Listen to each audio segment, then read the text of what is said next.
¿Qué es entonces Carlos Salinas? Use 3 palabras. Es cómplice de delitos de los hermanos. Me siento muy decepcionado porque me equivoqué, pero pues en aquel entonces no tenía yo elementos de juicio sobre la moralidad de los Salinas.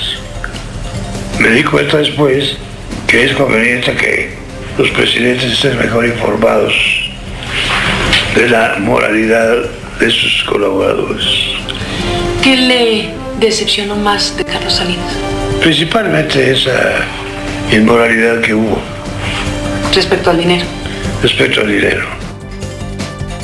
Es la relación, digamos, de ese tipo de prácticas que usted, al final de cuentas, con toda claridad tiene que reconocer, porque pues, es el sistema el que operaba así.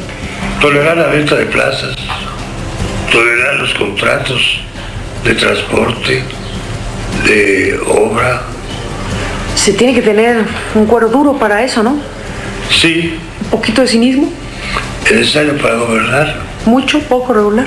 Para gobernar México. Sí, mucho. Mucho cinismo. Así se reconoce también. Yo lo reconozco así, pero también señalo que durante mi gobierno, gradualmente, fui quitándoles esas concesiones ilícitas. Enrique Salinas de Gortari fue asesinado. Sí. ¿Qué dice esa muerte? En ese entorno y con estas referencias que estamos aquí compartiendo. No se llegó a saber nada, pero a lo mejor estuvo ligado con dinero de narcotráfico. Raúl y Enrique robaron mucho. ¿Y Carlos? Sobre todo Raúl. Sobre todo Raúl. ¿Y Carlos? No tanto. Bueno, se supo que Enrique hizo depósitos en Francia y que allá había investigado que esos depósitos tenían su origen en transacciones de narcotraficantes. ¿Se demostró en Francia o se acusó? Hubo un proceso abierto en Francia de investigaciones, es verdad. Y en Suiza también. Sí, pero Enrique se asustó y retiró el dinero. ¿La justicia estorba para ejercer el poder? A veces sí. ¿La impunidad es condición necesaria para que la maquinaria siga funcionando en México? Sí. Es tremendo lo que dice. Es dramático. Pero no cabe ninguna posibilidad, digamos, desde su punto de vista, de que se cambien las reglas del juego y con hechos y decisiones de esta magnitud pudiéramos pensar que si alguien abusa, es sancionado en México. Sí. ¿Cómo un presidente de México puede sortear la existencia de esos grupos? ¿Cómo se coexiste? ¿Cómo se sabe que existen, pero que uno ejerce el poder, pero que están al lado? Es que a veces no hay los elementos de información suficientes. No llegan más que a sospecha. Uno supone, o cree, o debería ser, que el presidente de México es el hombre más informado del país. Sí. Y no es cierto. No es eso. ¿De verdad no tienen todo a su disposición? No. ¿Saben todo de todos? No. ¿Qué del hermano es lo que más le disgusta? Porque veo que ese es el tema para usted. Negocios ilícitos. ¿Cuál es en particular? ¿Cuál de todos? Bueno, conseguía contratos del gobierno. Se comunicaba con los narcotraficantes. ¿Desde cuándo Raúl Salinas de Gortari tenía vínculos con el narcotráfico? Yo creo que sobre todo a partir del gobierno de su hermano.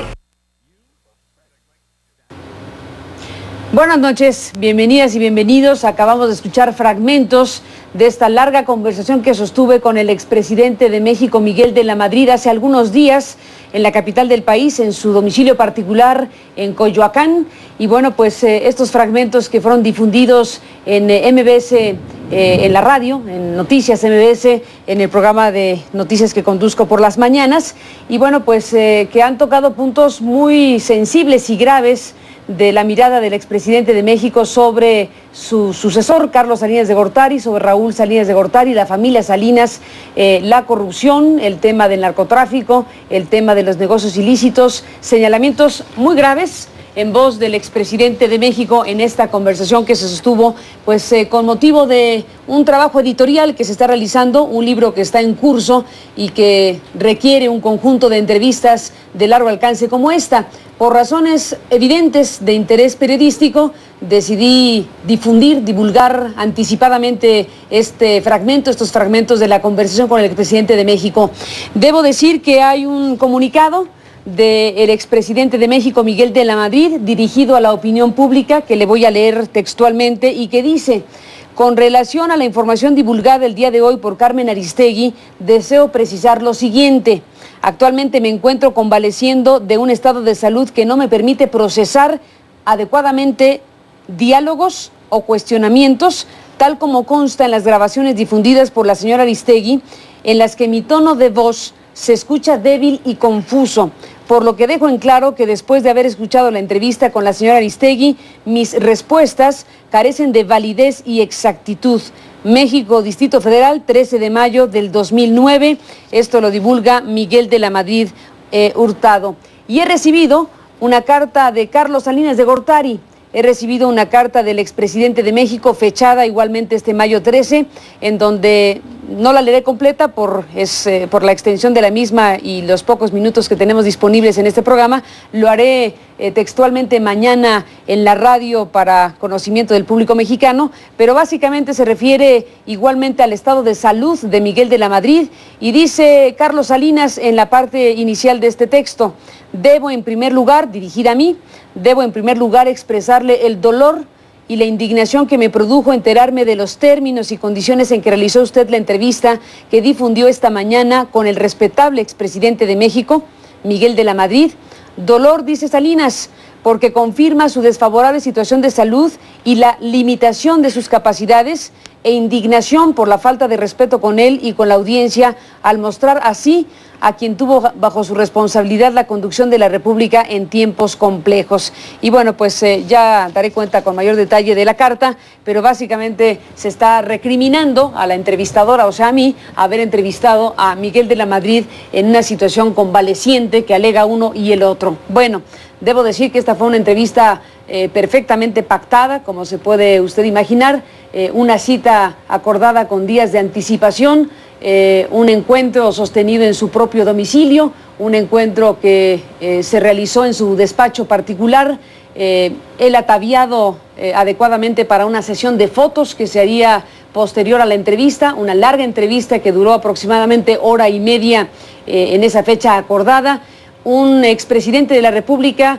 dispuesto a conversar ampliamente, un expresidente de la República sereno que nos recibió con amabilidad y con toda claridad de lo que se trataba, y bueno, pues ahora un expresidente de la República que reniega de su propia palabra o pone en entredicho su propia palabra al haberse causado lo que se causó en términos de impacto por sus declaraciones por demás gravísimas, aludiendo precisamente a negocios ilícitos de la familia Salinas de Gortari y a un enriquecimiento indebido e ilegal marcado por la corrupción. Así que bueno, pues ahí está lo dicho por Miguel de la Madrid en la entrevista, lo difundido, ahí está su carta y la carta de Carlos Salinas, y ahí está el tema para discutirse. Y hemos invitado esta noche a alguien para discutirlo, para hablar de lo que está pasando, que es Manuel Camacho Solís.